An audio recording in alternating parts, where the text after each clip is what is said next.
എയർപോർട്ടിൽ വെച്ചിട്ട് എൻ്റെ ലഗേജ് ഡാമേജ് ആയതിനെ പറ്റിയും അതിനെതിരെ കേസ് ഫയൽ ചെയ്ത് ഞാൻ കോമ്പൻസേഷൻ വാങ്ങിയതിനെ പറ്റി കഴിഞ്ഞ ദിവസം ഒരു വീഡിയോ ചെയ്തിരുന്നു.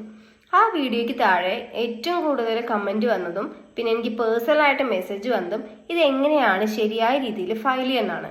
ആദ്യം തന്നെ ഞാൻ എൻ്റെ കേസ് ഫയൽ ചെയ്ത പ്രൊസീജിയറിനെ പറ്റി പറയാം. പക്ഷെ ഫസ്റ്റ് നിങ്ങൾ അറിയേണ്ട കാര്യം, ഒരു വക്കീലും മാത്രമല്ല ഏതൊരു സാധാരണപ്പെട്ട ആൾക്കും നേരിട്ട് പോയിട്ട് കൺസ്യൂമർ കോടതിയിൽ പോയിട്ട് കേസ് ഫയൽ ചെയ്യാവുന്നതാണ്. എൻ്റെ ലഗേജ് എയർപോർട്ടിൽ വെച്ച് ഡാമേജ് ആവുന്നതിന് മുമ്പ് എനിക്ക് ഈ നിയമം അറിയാവുന്നത് കൊണ്ട് തന്നെ ഞാൻ ഓൾറെഡി ചെക്ക് ഇൻ ചെയ്യുന്ന ടൈമിൽ തന്നെ ഈ ലഗേജിന്റെ ഫോട്ടോയും വീഡിയോയും എൻ്റെ കയ്യിലെടുത്ത് വെച്ചിരുന്നു.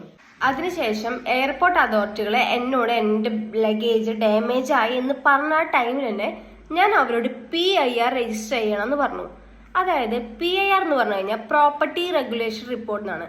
നമ്മുടെ ലഗേജിന് എത്രത്തോളം കേടുപാടുകൾ സംഭവിച്ചിട്ടുണ്ടെന്നും മാത്രമല്ല അതിൻ്റെ ഉള്ളിൽ എന്തൊക്കെ സാധനങ്ങൾ, ചിലപ്പോൾ എന്നെ സംബന്ധിച്ച് എൻ്റെ ലഗേജിന്റെ ഡാമേജ് മാത്രമേ ഉണ്ടായുള്ളൂ, അതിലത്തെ ഒരു സാധനങ്ങളും മിസ്സിങ് ആയിട്ടില്ല.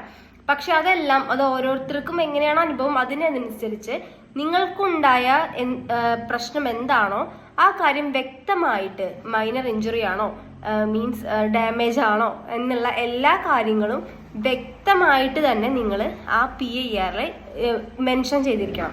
മെൻഷൻ ചെയ്താൽ മാത്രം പോരാ, ഇതെല്ലാം ഈ ഡീറ്റെയിൽസ് എല്ലാം അതിൽ എഴുതി കഴിഞ്ഞ് അതിൻ്റെ ഒരു ഫോട്ടോ കോപ്പി നിങ്ങളുടെ കയ്യിൽ വെക്കണം.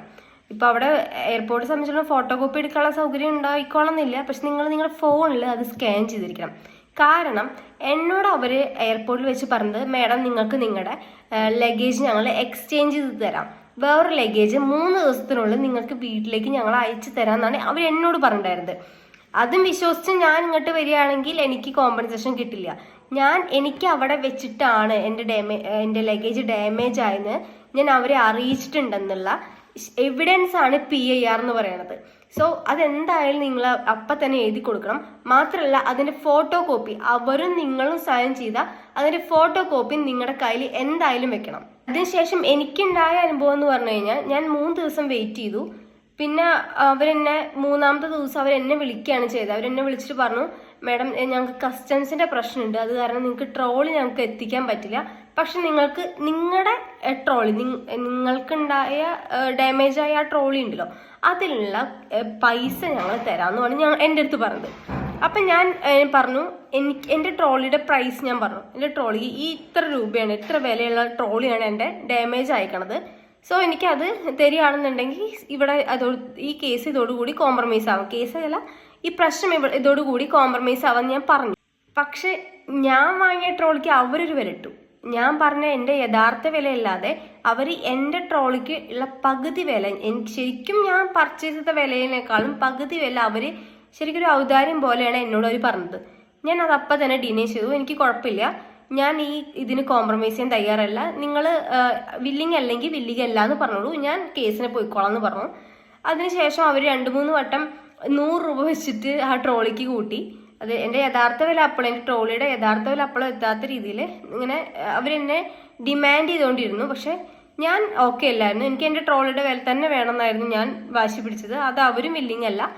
പിന്നെ ട്രോളി വേറെ എക്സ്ചേഞ്ച് ചെയ്ത് തരാനും അവർ വില്ലിങ് അല്ല. സോ ആ ഒരു കോംപ്രമൈസ് അതോടുകൂടി അവിടെ അവസാനിച്ചു. അതിനുശേഷം ഞാൻ അവർക്കൊരു ലീഗൽ നോട്ടീസ് അയച്ചു. അതൊരു AD കാർഡ് വെച്ചിട്ട്, അക്നോളജ്മെന്റ് കാർഡ് എന്നാണ് പറയുക, ആ കാർഡും വെച്ചിട്ട് രജിസ്റ്റേർഡ് പോസ്റ്റ് ആയിട്ട് ഞാൻ അവരുടെ എയർപോർട്ടിൽ ഈ എയർ ഏഷ്യ എൻ്റെ പോയ ഫ്ലൈറ്റ് എയർ ഏഷ്യയാണ്. സോ അത് ആ ഒരു ഫ്ലൈറ്റിലേക്ക്, ആ ഡിപ്പാർട്ട്മെന്റിലേക്ക്, കൊച്ചിൻ ഇന്റർനാഷണൽ എയർപോർട്ടിലേക്കാണ് ഞാൻ AD കാർഡ് വെച്ചിട്ട് രജിസ്റ്റേർഡ് പോസ്റ്റ് അയച്ചത്. അത് അവർ കൈപ്പറ്റിയതിന് ശേഷം ആ AD കാർഡ് എനിക്ക് തിരിച്ചു വന്നു. അവർ യാതൊരു തരത്തിലുള്ള റിപ്ലൈയോ കോണ്ടാക്റ്റോ പിന്നെ എനിക്ക് ഉണ്ടായില്ല. ഞാൻ പിന്നെ പെറ്റീഷൻ ഫയൽ ചെയ്യുകയാണ് ചെയ്തത്. കോടതിയിൽ പോയി പെറ്റീഷൻ ഫയൽ ചെയ്തു. ഈ പെറ്റീഷൻ ഫയൽ ചെയ്യുമ്പോൾ നിങ്ങൾക്ക് 2 രീതിയിൽ പെറ്റീഷൻ ഫയൽ ചെയ്യാം. അതായത് കോടതികളിൽ, അതായത് ഈ കോഴ്സ് ഓഫ് ആക്ഷൻ നടന്നത് എന്നെ സംബന്ധിച്ചോളം അത് കൊച്ചിയിലാണ്. നിങ്ങൾക്ക് എവിടെയാണോ, അപ്പോൾ എനിക്ക് കൊച്ചിയിൽ വേണമെങ്കിൽ കേസ് ഫയൽ ചെയ്യായിരുന്നു. പക്ഷെ എനിക്ക് എന്നെ സംബന്ധിച്ചോളം എൻ്റെ വീട് തൃശ്ശൂരാണ്. സോ ഞാൻ എൻ്റെ കൺസ്യൂമർ കോർട്ട് തൃശ്ശൂരിലാണ് ഞാൻ കേസ് ഫയൽ ചെയ്തത്. അപ്പോൾ 2 തരത്തിൽ നിങ്ങൾക്ക് ചെയ്യാം. ഒന്നെങ്കിൽ കോഴ്സ് ഓഫ് ആക്ഷൻ നടന്ന പ്ലേസിലോ അല്ലെങ്കിൽ നിങ്ങൾ താമസിക്കുന്ന ജൂറിസ്ഡിക്ഷനിലോ പോയിട്ട് നിങ്ങൾക്ക് കേസ് ഫയൽ ചെയ്യാം. ആഫ്റ്റർ ദാറ്റ് കേസ് ഞാൻ ഫയൽ ചെയ്തു. എനിക്ക് ഒരു പെറ്റീഷൻ നമ്മളിപ്പോൾ ലീഗൽ നോട്ടീസ് അയക്കുമ്പോൾ ഇന്ന തീയതികൾ ഇന്നത് ഉണ്ടായി എന്ന് പറഞ്ഞിട്ടാണല്ലോ നമ്മൾ എന്താണോ നമ്മുടെ ഇൻസിഡന്റ് ഇത് വെച്ചിട്ടാണല്ലോ ലീഗൽ നോട്ടീസ് അയക്കുക. അത് പ്രകാരം അയച്ചതുപോലെ തന്നെ പെറ്റീഷനും അതുപോലെ ഡ്രാഫ്റ്റ് ചെയ്തു. ഞാൻ അവരോട് നഷ്ടപരിഹാരം ചോദിച്ചത് എൻ്റെ ട്രോളിയുടെ പ്രൈസിനും എനിക്കുണ്ടായ മാനസിക ബുദ്ധിമുട്ടിനുമാണ് ഞാൻ അവരോട് കോമ്പൻസേഷൻ ചോദിച്ചത്.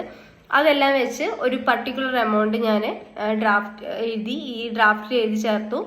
പിന്നെ എൻ്റെ നഷ്ടവും ഉണ്ടായ നഷ്ടത്തിൻ്റെ ഫോട്ടോസും ഞാൻ PIR-ഉം നേരത്തെ ഞാൻ പറഞ്ഞ PIR ഡോക്യുമെൻറ്റും ഞാൻ ഈ പെറ്റീഷൻ്റെ ഒപ്പം ഫയൽ ചെയ്തു. അതിനുശേഷം കോടതിയിൽ നിന്ന് സമൻസ് അയച്ചു. സമൻസ് അയക്കെന്ന് പറഞ്ഞു കഴിഞ്ഞാൽ എതിർ ഭാഗത്തിനെ നമ്മൾ അറിയിക്കണമല്ലോ. ഞാൻ ഇങ്ങനെ ഒരു കേസ് ഫയൽ ചെയ്തിട്ടുണ്ട്, അത് കോടതിയിൽ നിന്ന് അവരെ അറിയിക്കും. ഇന്നയാൾ നിങ്ങളുടെ പേരിൽ ഇങ്ങനെ ഒരു കേസ് ഫയൽ ചെയ്തിട്ടുണ്ട്, നിങ്ങൾ അപ്പിയർ ആവാത്ത പക്ഷം അതൊരു എക്സ് പാർട്ടി ഓർഡറായി അവിടെ വരുന്നതാണെന്ന് പറഞ്ഞിട്ട് അവരെ അറിയിക്കും. അത് അവർക്ക് നെക്സ്റ്റ് പോസ്റ്റ് അത് അവരെ ഒരു കോടതിയിൽ നിന്ന് അയച്ചത് അവർക്ക് കിട്ടി. അതിനുള്ള നെക്സ്റ്റ് പോസ്റ്റിംഗ് തന്നെ കോടതിയിൽ നമ്മൾ 2 കൂട്ടരെയും വിളിക്കുന്ന ആ പോസ്റ്റിംഗ് തന്നെ അവർ മോർണിംഗ് എന്നെ ഫോൺ വിളിക്കുകയാണ് ചെയ്തത്. എൻ്റെ ഫോൺ വിളിച്ചിട്ട് പറഞ്ഞു, മാഡം ഞങ്ങൾ നിങ്ങളുടെ ട്രോളിയുടെ എമൗണ്ട് പേ ചെയ്യാൻ വില്ലിങ്ങാണ് പറഞ്ഞു. ഞാൻ ഓക്കെ അല്ലായിരുന്നു. ബിക്കോസ് ഞാൻ ഈ കേസിന് പോയപ്പോൾ എനിക്ക് കുറച്ച് എക്സ്പെൻസ് ആയിട്ടുണ്ട്. കേസിന് പോകാന്ന് പറഞ്ഞത് വക്കീലിന് ഫീസ് കൊടുക്കാമെന്ന് മാത്രമല്ല, കോർട്ട് ഫീ, ഫയലിംഗ്, ഇങ്ങനെ വേറെയും കുറച്ച് കാര്യങ്ങൾക്ക് നമുക്ക് പൈസ ഇറക്കേണ്ടതായി വരും. ഇതെല്ലാം കൂടിയിട്ടൊരു എമൗണ്ട് ഞാൻ അവരോട് പറഞ്ഞു. അവർ ഓക്കെ ആയിരുന്നു. ഒരു 3 ദിവസത്തിനുള്ളിൽ തന്നെ അവരെനിക്ക് ഞാൻ ചോദിച്ച പൈസ എനിക്ക് എൻ്റെ അക്കൗണ്ടിലേക്ക് ട്രാൻസ്ഫർ ചെയ്തു. അതോടുകൂടി ഞാൻ കേസ് കോടതി പോയിട്ട് പിൻവലിക്കാനുണ്ടായത്. ഇപ്പോൾ നമ്മൾ ഏതൊരാളും ഏത് ഫ്ലൈറ്റ് ആയിക്കോട്ടെ, ഇന്റർനാഷണലോ ഡൊമസ്റ്റിക്കോ ആയിക്കോട്ടെ, നമ്മൾ ഫസ്റ്റ് ചെയ്യേണ്ടത് നമ്മൾ ഫ്ലൈറ്റ് യാത്രയ്ക്ക് തയ്യാറെടുക്കുമ്പോൾ നമ്മുടെ ലഗേജിന്റെ ഫോട്ടോ ചെക്ക് ഇൻ ചെയ്യണേക്കാൾ മുമ്പ് ഫോട്ടോ ആയിട്ടോ വീഡിയോ ആയിട്ടോ എടുത്തു വെക്കണം. ആൻഡ് സെക്കൻഡ് ചെയ്യേണ്ടത്, ഇങ്ങനെ ഒരു ഇൻസിഡന്റ് നിങ്ങൾക്ക് ഉണ്ടാവുകയാണെന്നുണ്ടെങ്കിൽ PIR രജിസ്റ്റർ ചെയ്യാൻ മറക്കരുത്. ചെയ്തതിന് ശേഷം കോപ്പി നിങ്ങളുടെ കയ്യിൽ വെക്കാനും മറക്കരുത്. ബിക്കോസ് നിങ്ങൾ PIR രജിസ്റ്റർ ചെയ്തിട്ടുണ്ടെങ്കിലും ആ കോപ്പി നിങ്ങളുടെ അടുത്തില്ലെങ്കിൽ നിങ്ങൾ ചെയ്തെന്നുള്ളതിന് യാതൊരു തരത്തിലുള്ള എവിഡൻസും അവിടെ ഇല്ല. നിങ്ങൾക്ക് പറയാം, പക്ഷെ അവരത് ഇല്ല എന്ന് പറഞ്ഞ് ഡിനേ ചെയ്യുകയാണെന്നുണ്ടെങ്കിൽ നിങ്ങൾക്കത് പ്രൂവ് ചെയ്യാൻ പറ്റില്ല. ചിലപ്പോൾ ആ ട്രോളി അവിടെ വെച്ചിട്ട് എല്ലാം നടക്കാം അവർക്ക് പറയാം, ഡാമേജ് ആയത് അവിടെ വെച്ചിട്ട് എല്ലാം നടക്കാം അവർക്ക് പറയാം. ഒരു തരത്തിലുള്ള ലൂപ്പ് ഹോൾ നിങ്ങൾക്ക് കൊടുക്കാതിരിക്കാനാണ് ഞാൻ ഈ പറഞ്ഞത്. ഇത് ഇങ്ങനെ ചെയ്യുകയാണെങ്കിൽ നിങ്ങൾക്ക് എന്തായാലും കോമ്പൻസേഷൻ കിട്ടും. പിന്നെ കൺസ്യൂമർ കോർട്ട് സാധാരണഗതിയിൽ ഒരു ലോങ് ആയിട്ട് പോണ ഒരു കേസൊന്നല്ല, മീൻസ് അങ്ങനത്തെ ഒരു പ്രൊസീജിയർ അല്ല. എന്നെ സംബന്ധിച്ചോളം ഞാൻ ഓഗസ്റ്റിലാണ് ട്രിപ്പ് പോയത്. എനിക്ക് ഫെബ്രുവരി ഫസ്റ്റ് വീക്ക് തന്നെ എൻ്റെ സെറ്റിലായി. പക്ഷെ ഞാൻ കേസ് ഫയൽ ചെയ്തത് ഓഗസ്റ്റിലല്ല. ട്രിപ്പ് പോയത് ഓഗസ്റ്റിലാണെങ്കിലും ഞാൻ നവംബർ ലാസ്റ്റോട് കൂടിയിട്ടാണ് കേസ് ഫയൽ ചെയ്തത്.